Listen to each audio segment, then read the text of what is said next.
start. Diagnosis, cancer, an aggressive form. You have two choices. You can have quality of life, or you can go for quantity of days. But keep in mind, if you go for quantity, the most that you'll get are 3 to 6 months. And that time is going to be spent in the hospital and having a lot of pain from chemotherapy or radiation. These were the words a veterinarian told me about my dog in 1999. And once I got past the pain of the realization that I was about to lose this awesome dog at too young of an age, the decision was really pretty simple. We were going for quality.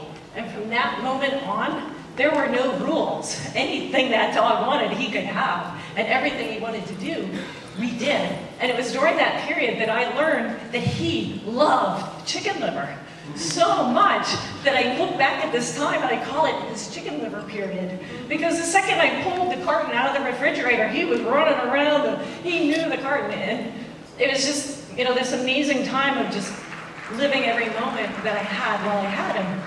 And when the time came that we had to put him down, I had a vet come to our home, and within minutes, it was done. And so I want to contrast that with two experiences I had with older loved ones, both of whom at different time periods.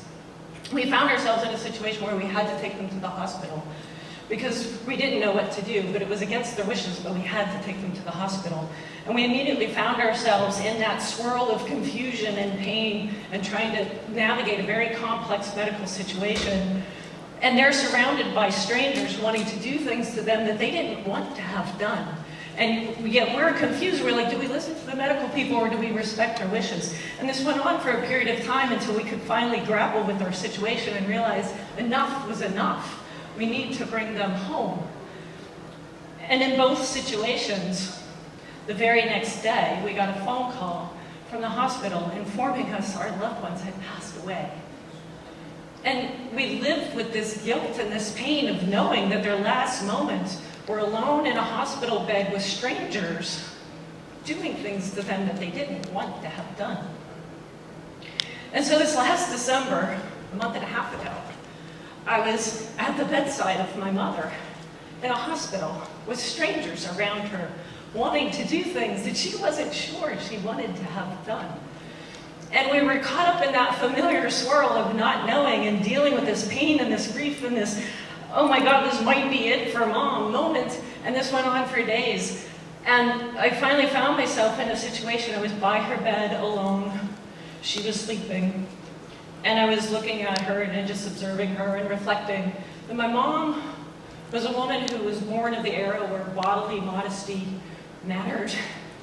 And here she was, her arms were literally bruised from them taking blood for blood tests and for finding a way to place her IV in her arm.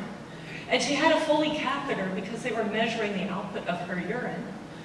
And she had gotten diarrhea from her time in the hospital, and they put her in a diaper because that was more convenient for them than having to keep up with the constant request for a bedpan.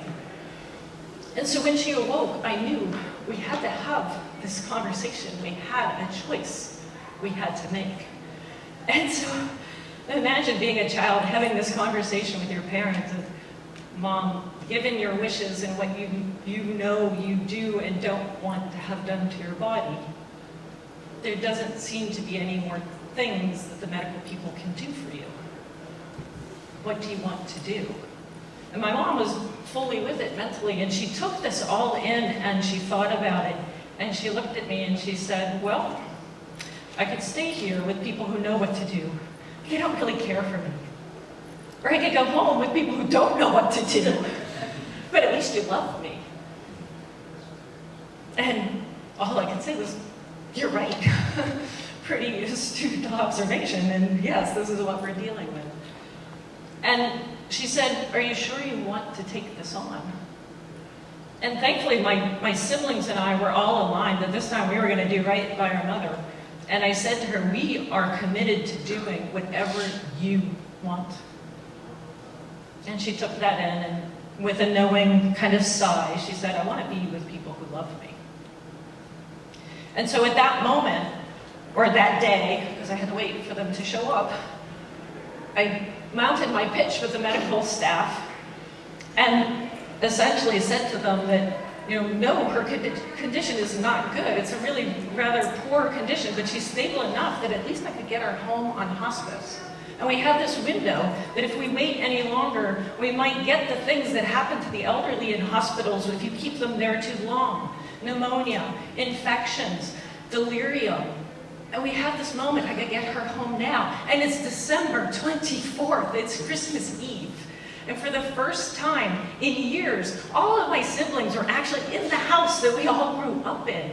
And we deserve to have what might be our last Christmas together. And they agreed. And so that night, she was brought home in an ambulance and transferred to a bed that we had set up in the dining room.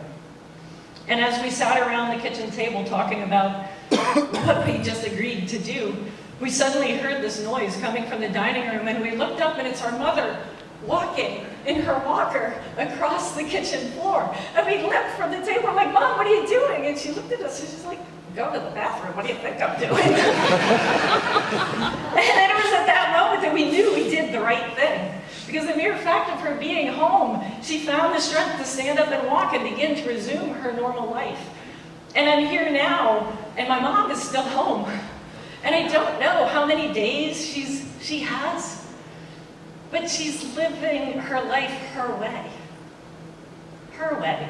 And I'll have to tell you, during that time of her recovery, we just surrounded her with love. It became all-out chicken liver period for mom style. You want the cheesecake? Eat the cheesecake, Mom. It's okay.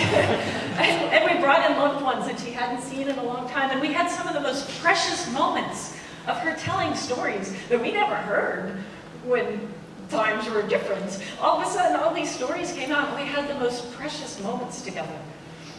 And I have many friends who have told me about the experience of bringing life into the world and describing it as a challenging and scary and exhausting, but most rewarding experience that they've ever had.